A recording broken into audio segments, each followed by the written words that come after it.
I would like to ask for your blessings today. This is what it means to be compassionate. When we understand the law of cause and effect, when we know that our actions now will affect us later, we should stop doing bad things right now because we don't want to suffer in the future. We have to consider others more than ourselves. So now I would like to ask for your blessings to help me to be happier, to help me to be more peaceful, to help me to do more good things in the future. May I be free from danger and happiness? The first one is to be free from danger and happiness. To be free from danger and happiness. To be free from worry and distraction. Now, let's look at these two sentences together. If we only read, may I be free from danger, it doesn't make sense. Why? Because if we are talking about freedom from danger, there must be something that can cause danger. But since there is nothing mentioned after being free, we don't know what is dangerous. So the sentence, may I be free from danger, doesn't make sense. In the same way, the sentence, may I be happy also, doesn't make sense. We don't know what can make us happy or what kind of happiness we are talking about. Therefore, before we talk about being free from anything, we need to mention what it is that causes the danger or what causes our happiness. In this teaching, he says, may I be free from danger and happiness. That is, we need to be free from what causes us to be restless. What makes us uneasy is our craving. And this craving arises because we have not yet seen the truth. So we have to overcome this craving and be free from it. How can we overcome it? We have to practice the teachings of the Buddha because this is the right way to end our suffering. So we should practice the Dhamma and get rid of this suffering. Only then can we attain enlightenment. But when we talk about getting rid of suffering, we have to understand two types of suffering. One is physical suffering, and the other is mental suffering. So let us take a closer look at the sentence. May I be free from danger and happiness. First, may I be free from danger and mental suffering. Our mind is always worried. Why does our mind worry? It is because we think too much about the future. Sometimes we just can't sleep because we're thinking about what might happen tomorrow, what problems we might encounter, or who might cause trouble for us. In fact, sometimes we spend most of our time worrying about the future. Do you ever notice that? Most of the time we think about what happened in the past or what will happen in the future, but rarely about what is happening now. You see, thinking too much about what will happen in the future leads us to worry about the future. This excessive worry is a form of mental suffering. We often say that the best way to reduce worry is to put our trust in the hands of fate. This means that no matter what happens in the future,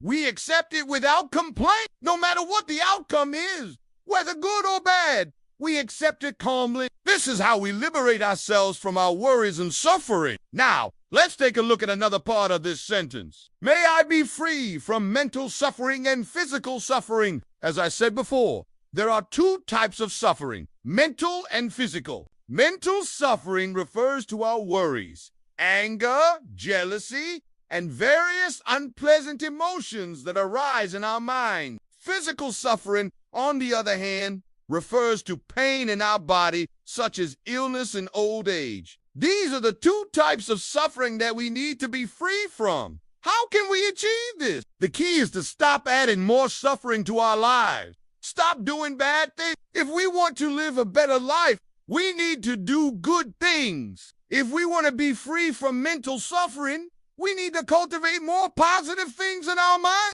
Similarly, if we want to be free from physical suffering, we need to pay attention to taking care of our health and engage in activities that benefit our body. Only by understanding this can we truly be free from suffering. And now we come to the next part of the sentence, which is, may I be free from my burdens in my body. Here we need to understand that the word body has two meanings. One refers to our physical body, while the other refers to our psychological burden. We carry many burdens in our lives, both physically and mentally. We have responsibilities in our jobs and families, and we constantly worry about how to fulfill them. These worries weigh heavily on our minds, causing us great stress and mental suffering. Moreover, as we age, our bodies become more and more prone to illness and pain, leading to physical suffering. In short, we face various troubles in our lives, some of which we create ourselves due to our own karma. These troubles cause us suffering. However, some troubles are beyond our control, such as natural disasters, wars, economic downturns, and so on. These situations also cause us suffering. In Buddhism, everything that causes us worry and suffering is considered a burden. For example, the current political situation in our country is a burden not only for the people in positions of power, but also for ordinary citizens like us. The conflicts and violence cause us fear and uncertainty about the future. We worry about whether we will be affected and try to find ways to protect ourselves and our loved ones. This burden weighs heavily on our minds, making it difficult for us to find peace and happiness. Therefore, when we chant, "May I be free from my burdens," we are asking the Buddha to help us release these burdens and free us from this suffering. At this point, I would like to emphasize that these burdens are not just the negative things that happen to us, but also include our attachments and aversions. Our attachments and aversions are like chains that bind us and cause us to suffer. For example, if someone criticizes us, we feel upset and develop aversion towards them. If they praise us, we feel happy and develop attachment towards them. These attachments and aversions cause us to lose peace and generate negative emotions. They prevent us from being truly free. Let's move on to the next part of this sentence. May I be happy. When we pray, may I be happy, we are asking the Buddha to help us attain happiness. But what kind of happiness are we talking about here? Is it the happiness we experience when we eat delicious food, enjoy beautiful scenery, or receive praise from others? Or is it something more profound? In Buddhism, true happiness comes from within. It comes from our thoughts and our state of mind. When our mind is calm and free from worries and distractions, we experience true inner peace and happiness. Here, I would like to share a story that I heard a long time ago. There were two monks who lived deep in the mountain. They practiced meditation and lived a simple life. One day, while they were walking in the forest,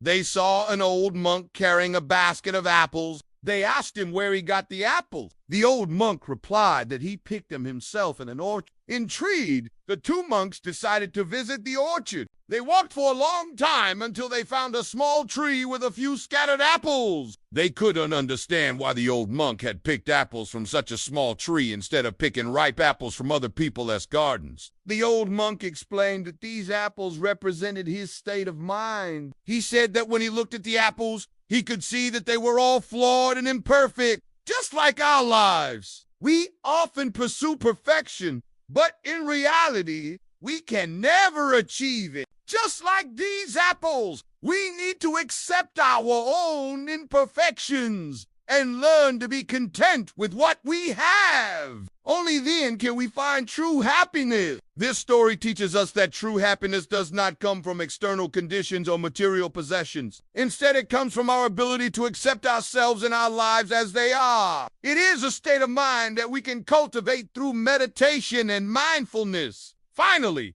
let's move on to the last part of this sentence. May my parents, all my teachers, all my friends, all my fellow monks be free from danger and happiness. This is a very important part of the sentence. Why? Because when we chant this sentence, we are not just praying for ourselves, but also for everyone around us, including our parents, teachers, friends, and fellow practitioners. We hope that they can attain enlightenment and liberation just like us. We dedicate all the merits we have accumulated to them, hoping that they can also be free from suffering and attain happiness. In summary, the first part of this sentence is about being free from danger and suffering, both physically and mentally. We should avoid causing harm to others and cultivate positive qualities in our minds. The second part is about being free from our burdens, which includes not only external troubles, but also our own attachments and aversions. Finally, We pray for happiness, which comes from cultivating peace and contentment within ourselves. We should cherish the people around us and dedicate our merits to them, hoping that they can also attain enlightenment and happiness. In this video, we covered the first part of the sentence. Next time, we will continue to explore the rest of the sentence. I hope this teaching can be useful to you. Thank you for watching.